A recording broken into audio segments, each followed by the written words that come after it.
This is Arts Alive. I'm Lynda Phillippi, and my guest today is Phil Juttelstad. Thank you, Lynda. Welcome. I'm so glad to meet you. Glad to meet you, Lynda. It's a lovely opportunity because you are one of the new artists on the Art Harvest Studio Tour this year. Right. That's exciting. It is exciting. Looking forward to it. Yeah. Have you ever done a studio tour before?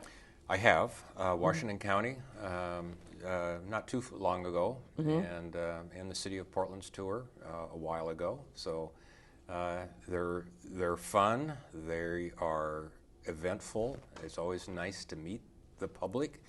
It's nice to share your studio space.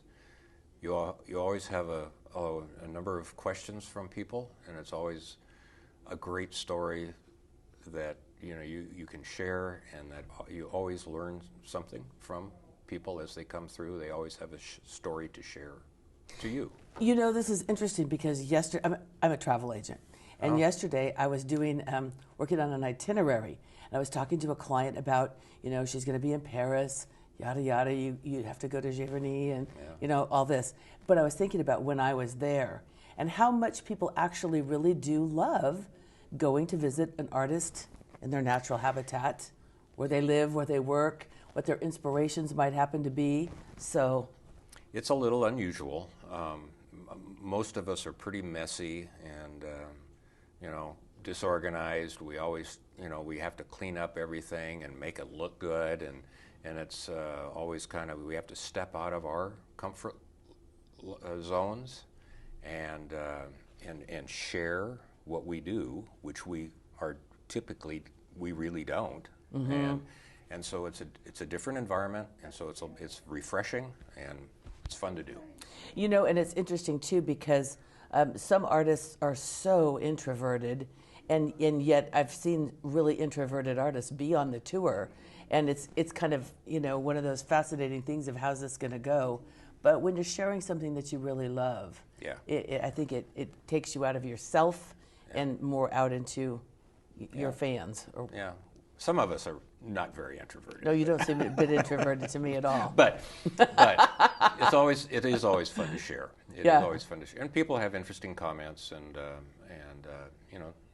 but I think primarily we like to have people look at our art and comment on it, and we're kind of proud of it. Are you ready to share your guilty secret with just me and no one else will ever know? What's that? Where do you hide all your junk? Do you have a space? I do. Okay, where is it? I'll tell you mine. You tell me yours. So we have a little storage area in the house, and so the paintings that aren't any good, or at least that I consider not worthy of anything, they sit there for a while. If I determine that they're really not very good, then I sand them down and I reuse the canvas. So there is indeed a boneyard for bad art. What do they call that, like pentimento or something like that? Something like that. Yeah. The artist regrets, or I forgot that's from a movie. I guess some of the artists used to burn things. I sand them down and reuse them. What a waste of canvas. Yeah, what a waste of canvas. That's not cheap. It's not good. Okay, so that's your That's what happens. That's your little stash place. Okay, I have a closet too. That's usually where happens. Everything just winds up, and a couple times a year you have to go in and just really. What do I do with this one? Yep. So let's talk about your background as an artist. Oh, all right.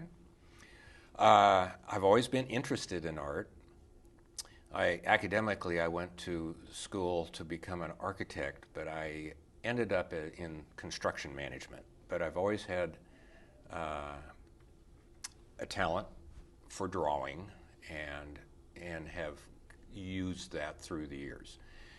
Prior to my retirement as a professional manager, I went back to school and got an art degree. Ooh, where'd you go? To Portland State. Okay. And did people think you were one of the professors? no, well, on only very rare. You sort of look professorial to me. Very, very rare circumstances. Okay. Yes. But in any event, I felt the need for professional instruction. And then sort of simultaneously, and this was again prior to retirement, I began soliciting galleries to show my work. Ooh. And so that transpired over the years, and I very gently and easily made a transition from retirement to being an artist. Okay. And I it's been forward ever since. And so what brought you to the tour? So one of my gallery affiliations is Lawrence, and their studio used to be here in Yamhill County. They're in Lake Oswego. It's a nice gallery. Yes. So I've known some of the professional staff from the Art Harvest studio tour from my relations with Lawrence, and then I'm a relatively new resident of McMinnville, and then I've reintroduced myself to some of these gallery professionals, and I was invited to participate in the tour. Nice. I was invited last year, and it was way too late, so I came on this year, and am very, very happy to be here. So now are you able to create enough new work, or do you have to go grab work at a galleries and so people's that is an homes? issue. And this doesn't happen overnight. No, this does not happen overnight. This is a busy summer. I'm actually producing smaller pieces for the tour. I think that smaller pieces on a tour such as this are more approachable. I agree. These are somewhat intimidating. You have to have a very special place in your home or office or business, to have something like this. And so people maybe appreciate some smaller works. You could always tuck a smaller piece in somewhere. You can carry it around with you as you go visit other artists. Exactly. You can go visit, somebody else down the street and then have another hand to buy something from them. I like that. And be ready to go. Okay, so yeah. I don't want to overburden people. Oh, right. Okay. This is big. Bring the big rig. That's right. So are most of your clients local, or do you wind up getting clients from all over the world? Well, I wouldn't say all over the world, no, but certainly regionally. There are a lot of collectors. Most of my work is sold locally, but regionally is a better description. Oregon and Washington, several collectors from out of state. Lawrence Gallery and the Portland Art Museum Sales Gallery have a wide list of clients. So, do you have your own website, or? I have a website. Okay. Yes. Well, I have one too. That doesn't mean anything. Yeah, it doesn't. Is it a good one? Is it a good one? Is it like just to get a lot of traffic, or are they? Does it really work the way you want it to work? My website is I have a website. Here it is. Yeah. Everybody does. Call me if you want something. Yeah, everybody does.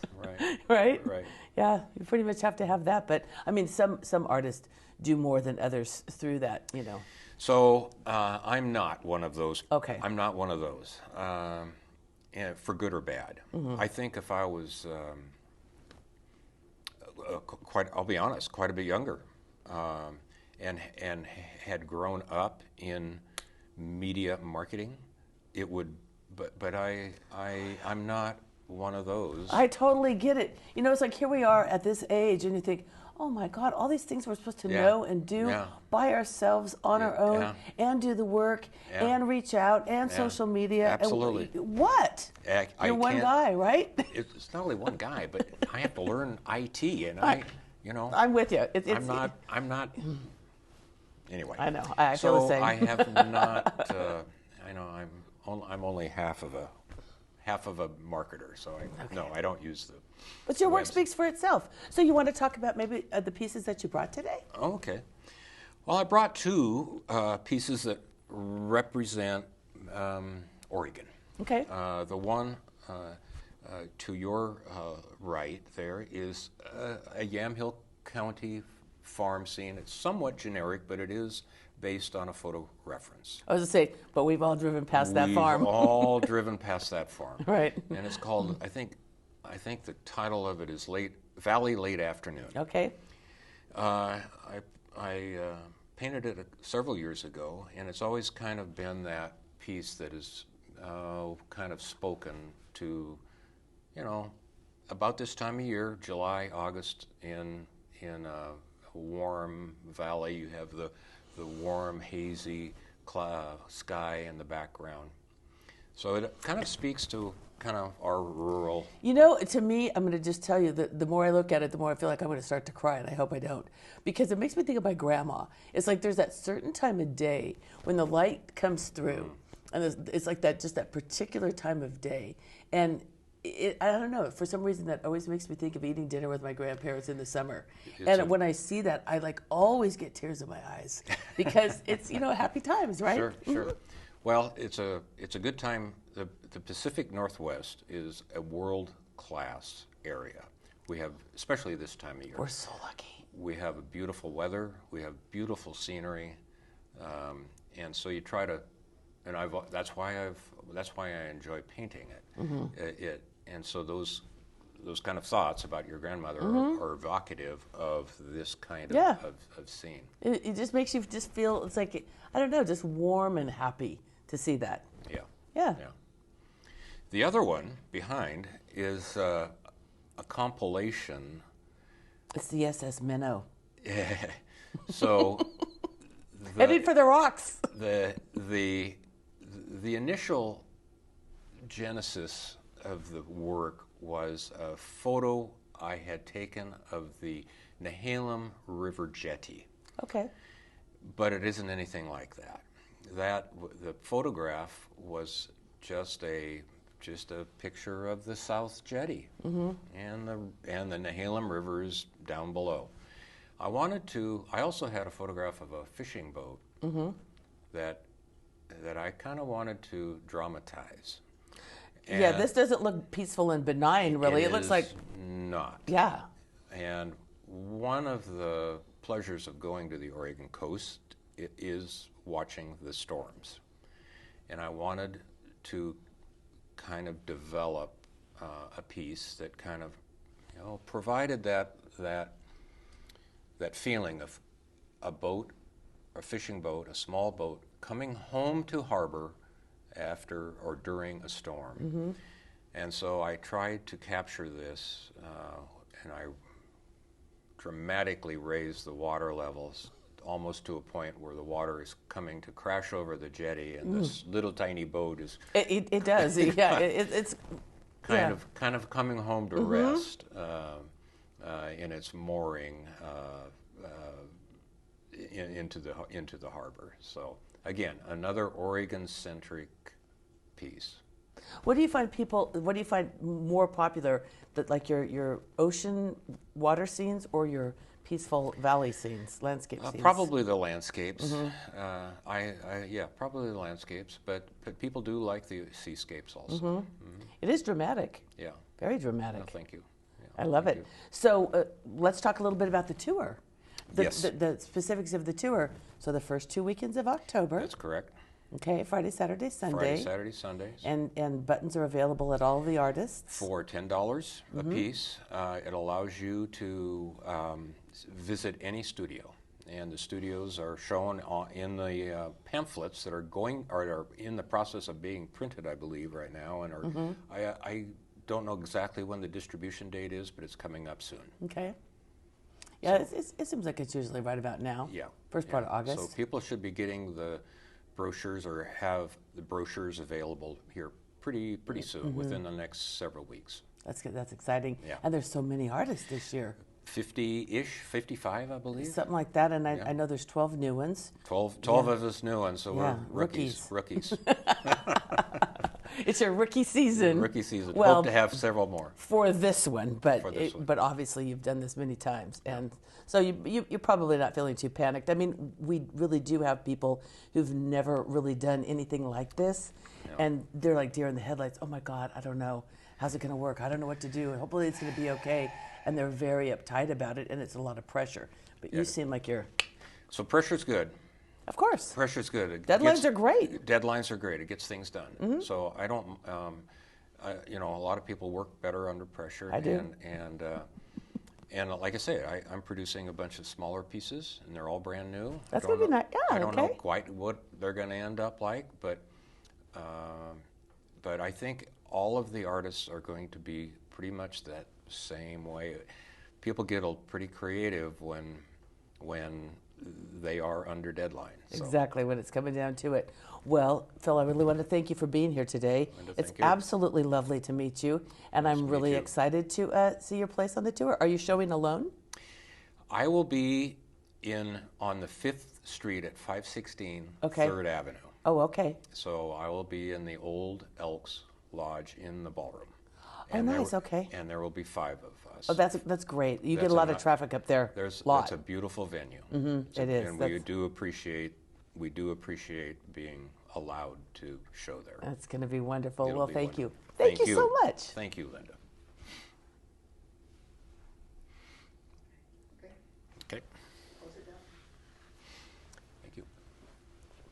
That was pretty painless, huh?